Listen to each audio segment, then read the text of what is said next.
Alright, we're on the Jeep doing the ball joints. I kind of jumped ahead, got tiring the brake off. I mean, we've done brakes enough but otherwise. So what we did, we took out these 3 bolts here. That way we can remove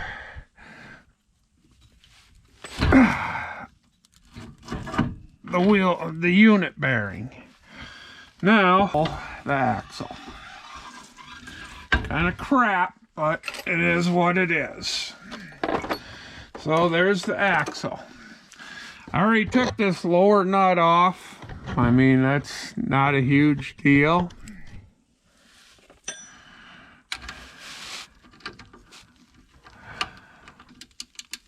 Grab the wrong size.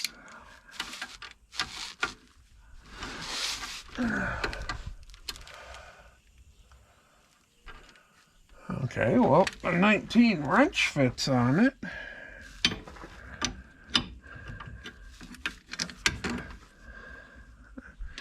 Yeah, part of the cotter pin's still stuck in there.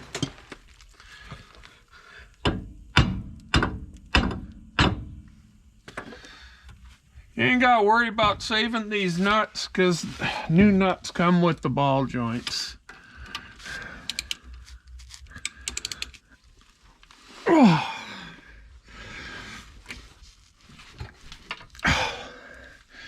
Okay, I guess we're gonna do this with 1/2-inch drive.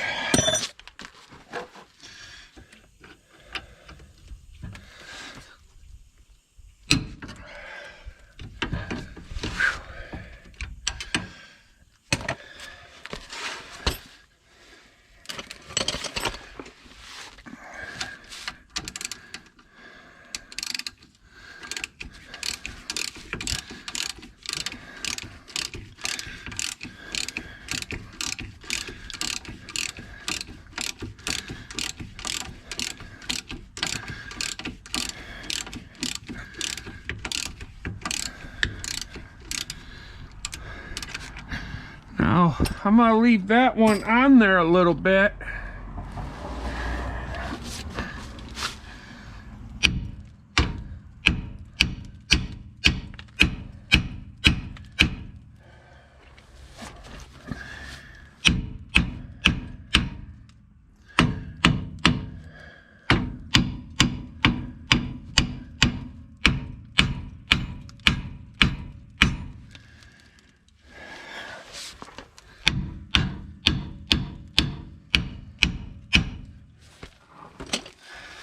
And this one's not going to come off that great.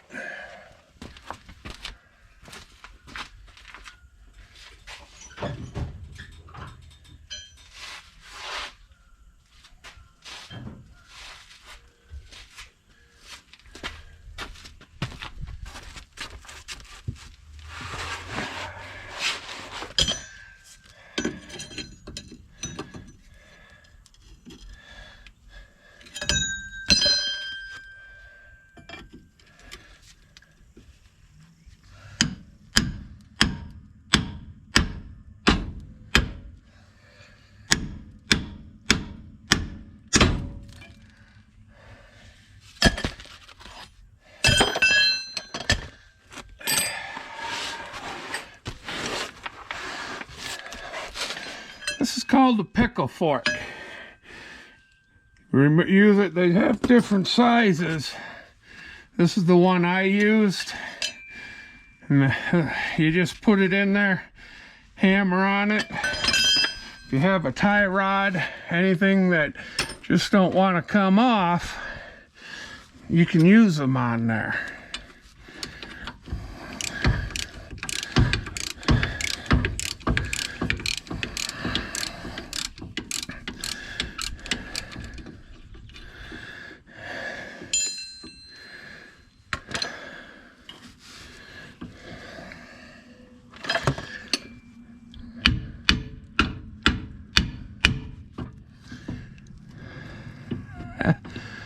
Lower ball joint is bad on this side. Top one's really tight. Lower one lower ball joints totally shot.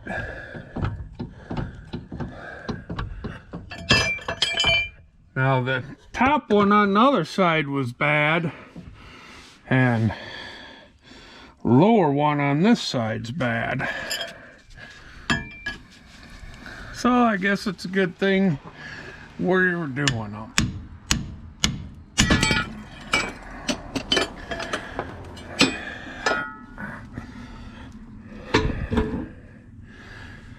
All right, and that's what we have. So now we'll just go and, yeah, that one, when you can move them like that, they should be. Now see, that one's still good, but we got it apart, we're doing both. But when they're like that, they're shot. So let me go get my joint puller, and we'll get set up and start doing ball joints.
Yeah, we're starting to come out.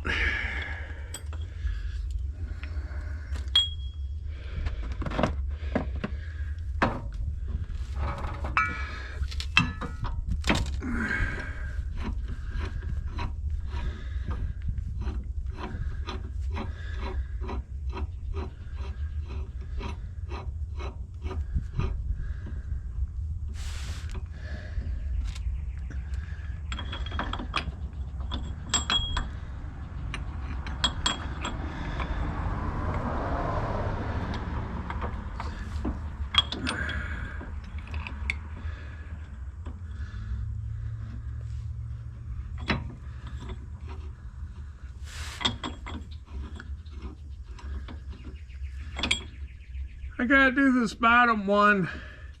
I mean, I could just jack it up really high and go that route, but it's just as easy to do it by hand. Now, when I set this up, we're turning this way. So I have this here, so then that way it can't turn because it's resting against the axle itself. So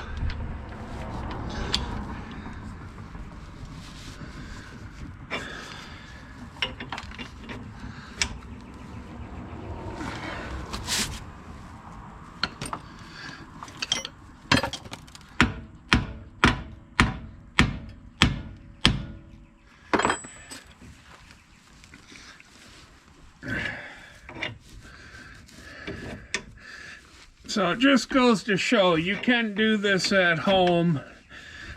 I'll use the impact for the top one, but it just goes to show you can do these without having air.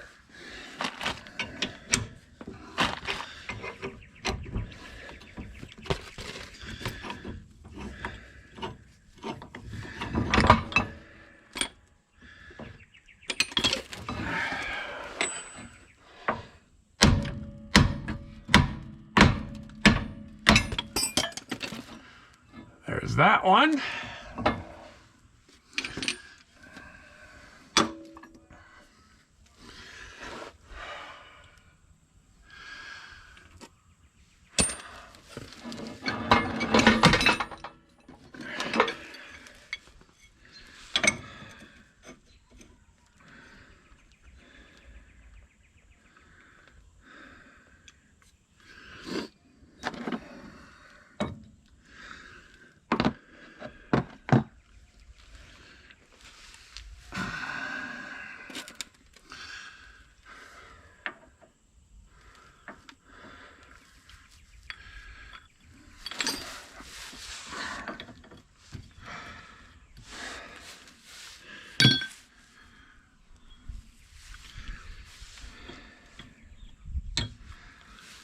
Well, let's just see if we can't go back again.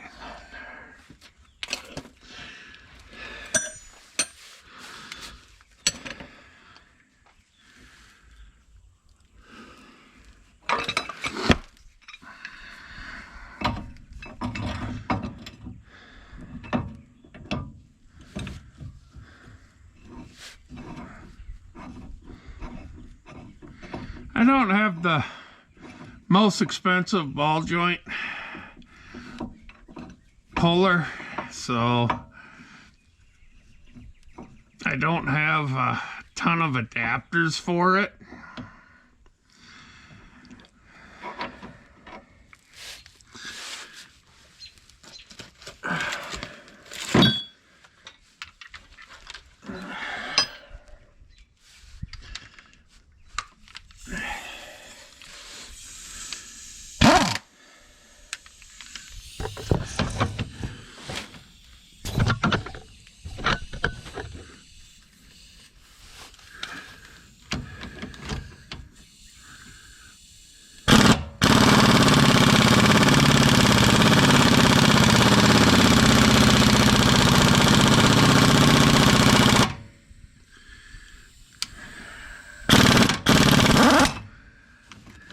And that one's gonna prove to be a bugger to come out. Yay.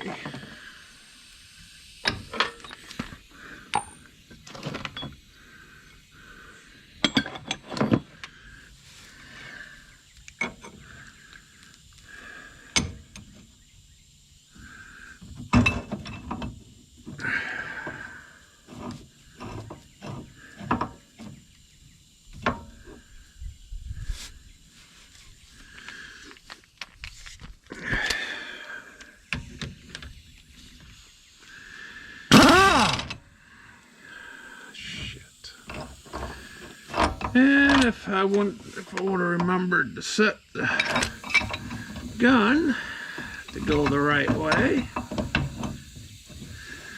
I don't know, maybe we should have stayed doing it by hand.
That's the lower one.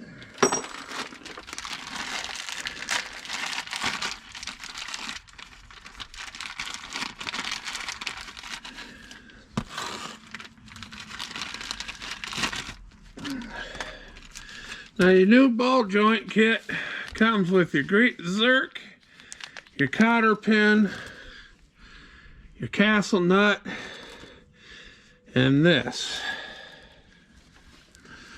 The ball joint's gonna go in. Ball joint will go in first. I'm gonna get a rag, wipe that down first.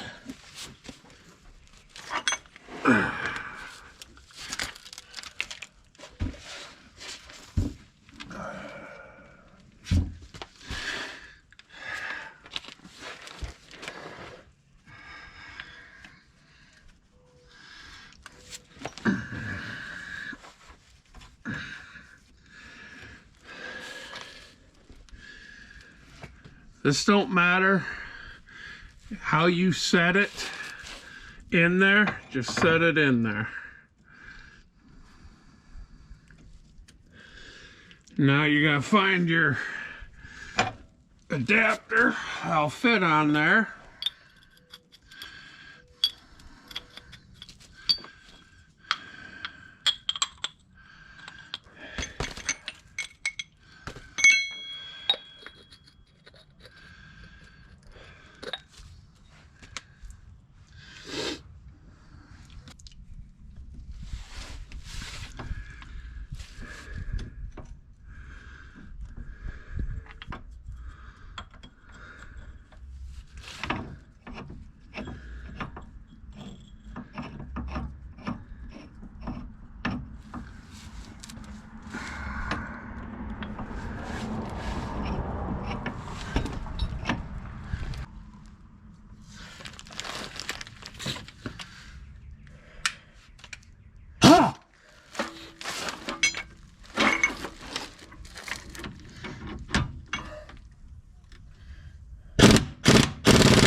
right, now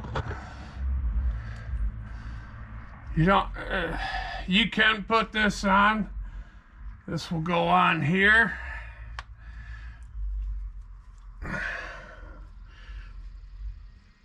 Right like that. Take this out.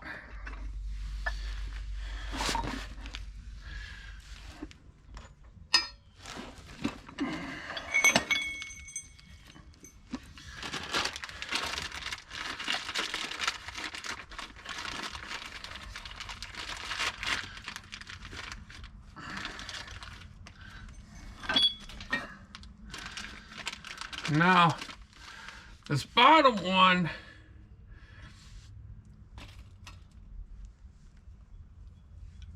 it takes, I'll show you when we get it in.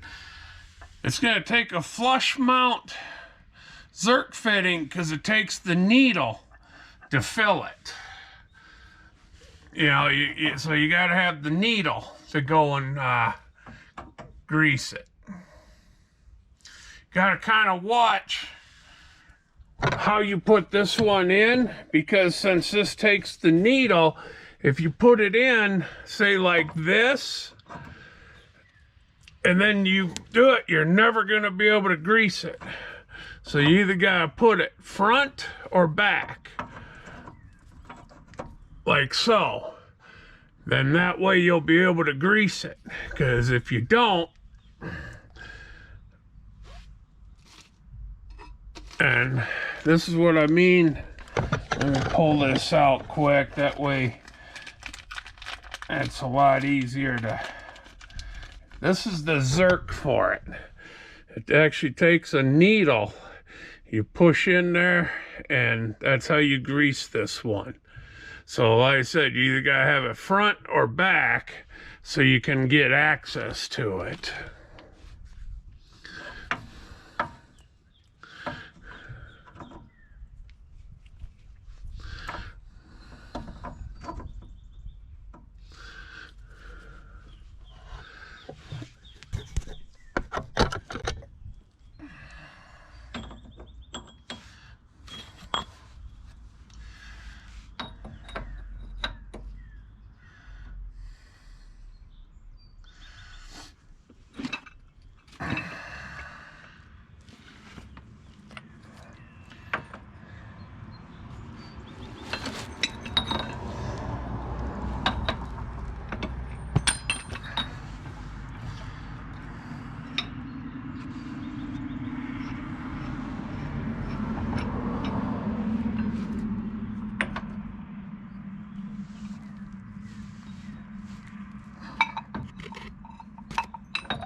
I should have put that around, and I didn't, so let's just let it work itself around.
you go. That's all there is to doing the ball joints.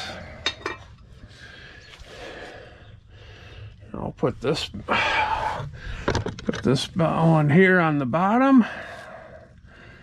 Make sure you get that. Don't just push it up and think it's good. I mean, because like there, now you see how there's,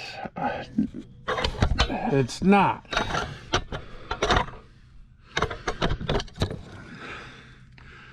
So make sure you get it seated right.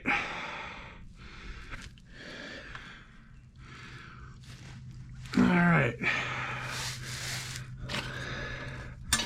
Then we'll take our knuckle.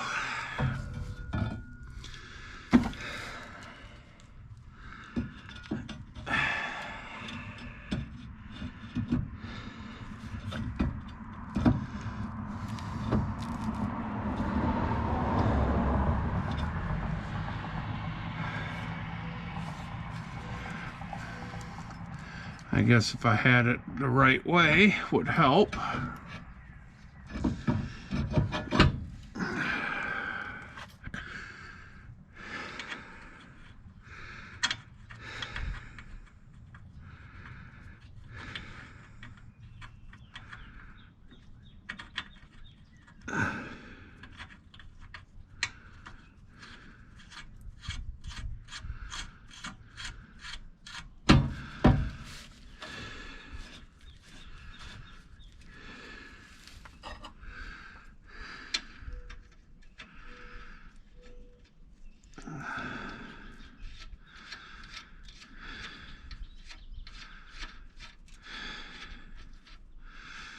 All right, I'm gonna go get my torque wrench and my 1/4-inch drive set, because that way I can get these Zerk fittings put in. So we'll be right back. All right, we got the top one torqued. It's lined up right on the hole. This one here, we just hit our torque. It's halfway in between.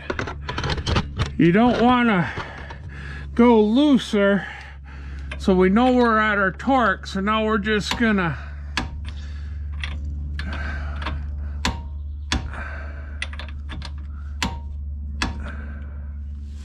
all right, now that's lined up.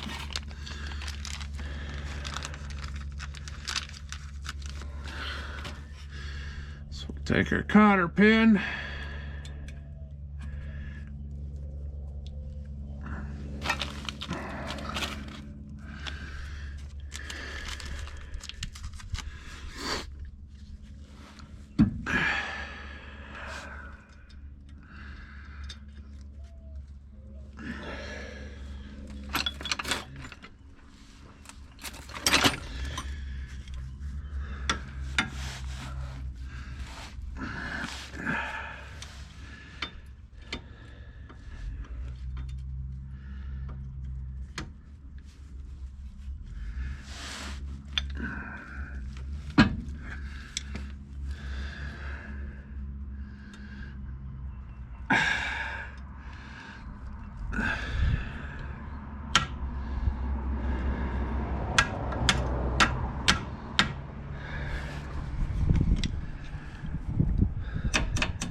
All right.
This is why I don't push my wheel cylinders all the way in, new or used, because you always end up having to rock this back and forth a little bit to get your bolts started.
Okay, tie rod's hooked back on.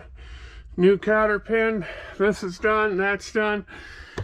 That's pretty much it. That's upper and lower ball joints. And now I'm just gonna put the brake back on, grease everything, and that's pretty much it.